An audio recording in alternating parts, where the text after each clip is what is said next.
Friends, हमारे यहाँ festivals पे घर में तरह तरह के पकवान बनाए जाते हैं क्योंकि घर में बनी हुई चीज़ हाइजीनिक होती है और बजट फ्रेंडली भी होती है।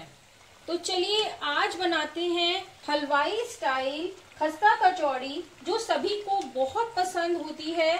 इसको चाहे आलू की सब्जी के साथ खाएं, चाहे चटनी के साथ खाएं, खाने में बहुत टेस्टी होती है। Hello friends, welcome back to my channel cook at home with Nidhi Mehta. सभी टिप्स एंड ट्रिक्स बताऊंगी जिससे आपकी कचौड़ी भी एकदम से इस तरह से फूली फूली और खस्ता बनेगी। ये देखिए, मैं आपको एक कचौड़ी तोड़ के दिखाती हूँ कि ये कितनी खस्ता बनी है। देखिए कितनी मजेदार कचौड़ी बनी है, लग रही है ना बिल्कुल हलवाई स्टाइल कचौड़ी। तो चलिए बनाना शुरू करते हैं ये मजेदार कचौड़ी। पर उससे पहले अगर आपको मेरा ये वीडियो अच्छा लगता है तो मेरे वीडियो को लाइक करिए, मेरे चैनल को सब्सक्राइब करना बिल्कुल भी मत भूलिए, बेल आइकन को प्रेस करिए ताकि मेरे हर आने वाली वीडियो की नोटिफिकेशन आपको मिल सके और अपने फैमिली और फ्रेंड्स के साथ मेरी रेसिपी जरूर शेयर कीजिए। खस्ता कचौड़ी बनाने के लिए सबसे पहले हम करेंगे उसकी स्टफिंग की तैयारी, और उसके लिए मैंने ली है ये आधा कप मूंग की धुली हुई दाल, यानी कि येलो मूंग दाल।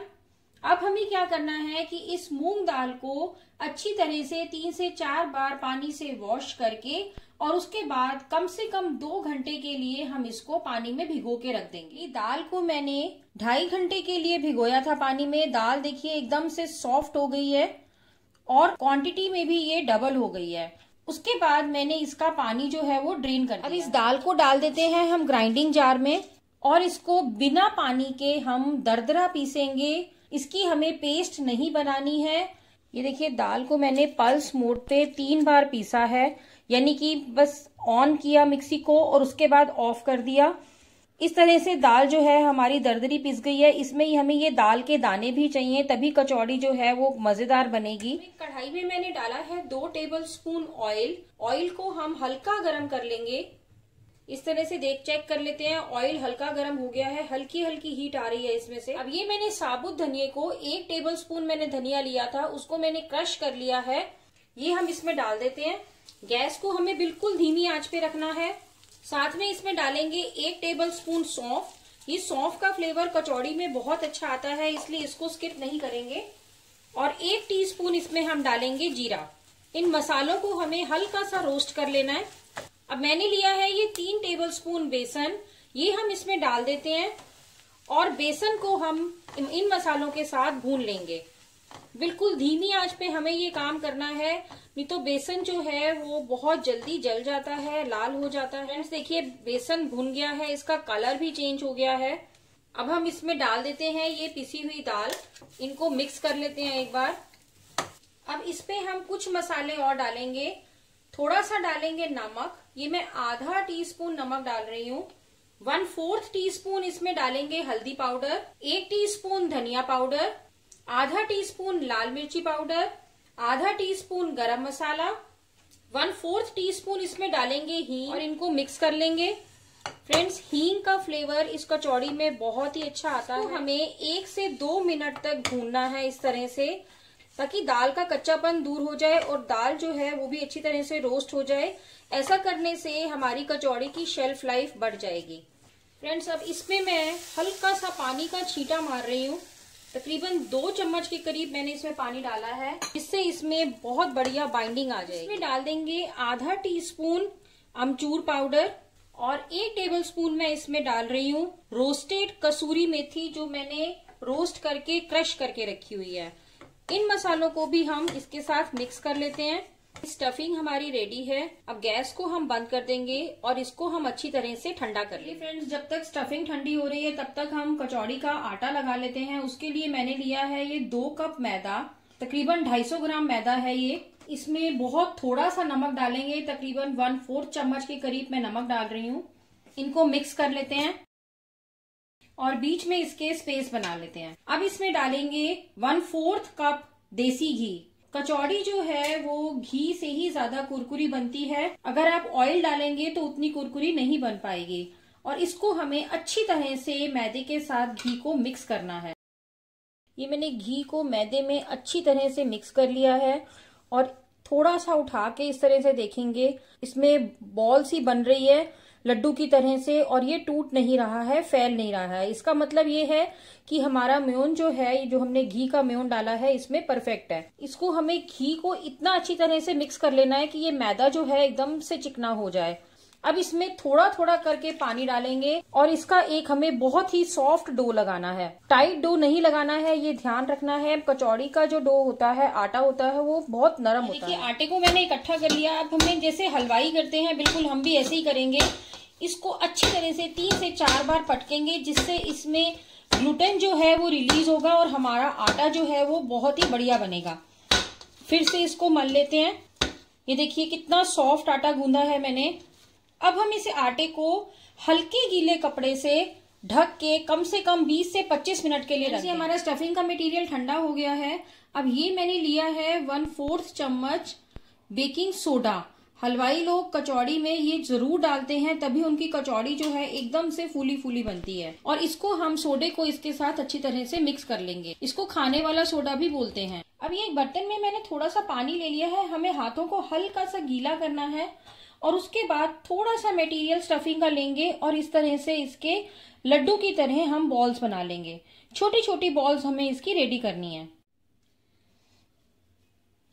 ये देखिए इस तरह से लड्डू की तरह मैंने एक बॉल को रेडी कर लिया है और बाकी सारी बॉल्स को भी मैं इसी तरह से रेडी कर लूंगी।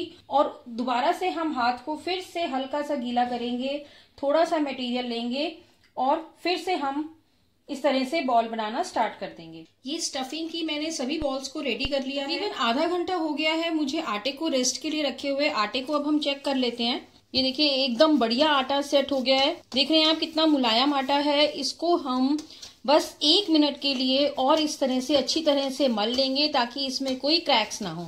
चलिए अब हम क्या करेंगे कि इसको पहले 2 पार्ट्स में डिवाइड कर लेते हैं और फिर से इसको हम 2 पार्ट्स में डिवाइड करके और इस तरह से इसको रोल कर लेंगे, क्योंकि हमें इसकी छोटी छोटी लोइयां तोड़नी है। अब इसकी हम इस तरह से छोटी छोटी लोइयां तोड़ेंगे।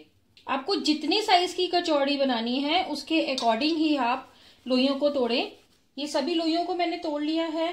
चलिए अब एक लोई उठाएंगे और उसको इस तरह से रोल कर लेंगे हाथ में, जैसे चपाती के लिए करते हैं। उसके बाद हम इसको साइडों से इस तरह से प्रेस करेंगे। साइडें हमें थोड़ी पतली रखनी है और फिर हम इस तरह से हल्का सा इसको कटोरी की शेप देंगे। पर ये ध्यान रखना है कि बीच का हिस्सा जो है हमारा थोड़ा मोटा होना चाहिए। अब एक स्टफिंग वाली बॉल उठाएंगे और इस तरह से इसको दबा के सभी को हम ज्वाइन कर लेंगे। ज्वाइन करने के बाद एक्स्ट्रा जो हमारा कचौड़ी का आटा आ रहा है इसको हम निकाल लेते हैं और साइड में रख देंगे और हल्का सा इसको प्रेस कर देते हैं। अभी इसी तरह से हम बाकी बॉल्स को भी रेडी कर लेते हैं कचौड़ी की। ये मैंने सभी कचौड़ी की बॉल्स को रेडी कर लिया है। चलिए फ्रेंड्स, मैं अब आपको बताती हूँ कि इन बॉल्स को हमें फ्लैट कैसे करना है। एक पेड़े को उठाएंगे और ये देखिए हल्का सा इस तरफ से हथेली के इस पोर्शन से हमें इसको फ्लैट करना है और फिर उसके बाद हमें इसको इस तरह से करना है। हलवाई भी बिल्कुल इसी तरह से इसको फ्लैट करते हैं। ये देखिए मैंने ऑयल में इस कड़छी को ऑलरेडी रखा हुआ है। अब हमें ये जो कचौड़ियां है ना, ये हमें इस कड़छी के ऊपर ही डालनी है। मैं आपको एक और दिखाती हूँ। थोड़ा सा इसको इस तरह से फ्लैट करेंगे। इस तरह से हमें हाथ के कॉर्नर से इसको हल्का हल्का दबाना है और उसके बाद हम इसको कढ़ाई में छोड़ देंगे। एक चीज का और ध्यान रखना है कि तेल हमारा हल्का गर्म होना चाहिए जब हमें कचौड़ियों को इसमें डालना है और गैस को हमें बिल्कुल धीमी आंच पे रखना है। ये देखिए कचौड़ी फूलनी भी शुरू हो गई है। एक बार में जितनी कचौड़ियां कढ़ाई में आएंगी हम उतनी ही कचौड़ियां इसमें डालेंगे ताकि कचौड़ियां आपस में चिपके ना। ये देखिए फ्रेंड्स, नीचे वाली कचौड़ियां फूलनी शुरू हो गई हैं। अब हम इस झारे को इससे हटा देंगे और इस तरह से हल्का हल्का ऊपर ऑयल डालेंगे। गैस को अभी हमें बिल्कुल धीमी आंच पे ही रखना है। ऐसा करने से कचौड़ियां जो है वो नीचे कढ़ाई में चिपकती नहीं है। अब देखिए जो कचौड़ियां फूल गई हैं उनको हम इस तरह से हल्के हाथों से पलट देंगे। आप देख रहे हैं सभी कचौड़ियां जो हैं हमारी फूली फूली बन रही हैं। तो अगर आप मेरी टिप्स और ट्रिक्स फॉलो करेंगे तो आपकी कचौड़ियां भी बिल्कुल इसी तरह से मजेदार बनेंगी। और एक चीज और है, आप इसकी जगह उड़द की धुली हुई दाल की कचौड़ियां भी बना सकते हैं। बस एक चीज का ध्यान रखना है कि जैसे इसमें हमने मूंग धुली दाल को 2 घंटे भिगोया था, उसको कम से कम 4 घंटे के लिए भिगोना है। अब मैं गैस को कर रही हूँ मीडियम आंच पे। थोड़ा सा टेम्परेचर बढ़ाएंगे गैस का और इसको हमें लाइट ब्राउन होने तक फ्राई करना है। दोनों साइड से हम लाइट ब्राउन हो जाएंगी तब हम इसको निकालेंगे। ये कचौड़ियां हमारी दोनों साइड से एकदम से गोल्डन ब्राउन हो गई हैं। बस इस स्टेज पे हम इसको निकाल लेंगे और निकालने से पहले गैस को मैंने बंद कर दिया है। मैंने प्लेट पे एब्जॉर्बेंट पेपर लगा लिया है। कचौड़ियों को मैं इसमें रख रही हूँ ताकि एक्स्ट्रा ऑयल जो है वो इस पे निकल जाए। इसी तरह से दूसरा बैच भी रेडी कर लेते हैं। उसके लिए मैंने गैस को बंद कर दिया था ताकि तेल जो है वो हल्का ठंडा हो जाए और हम अपनी कचौड़ियों को इसमें डाल देते हैं।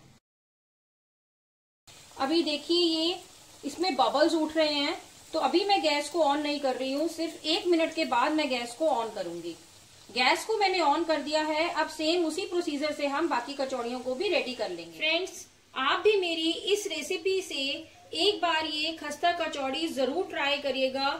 मुझे पूरी उम्मीद है कि आपको मेरी ये रेसिपी पसंद आएगी और मुझे कमेंट बॉक्स में जरूर बताइएगा कि आप मेरे से और कौन सी रेसिपी चाहते हैं। मैं पूरी कोशिश करूंगी कि आपको अच्छी से अच्छी रेसिपीज दूं। जल्द ही एक नई रेसिपी के साथ आपसे फिर मिलूंगी। तब तक take care and bye bye.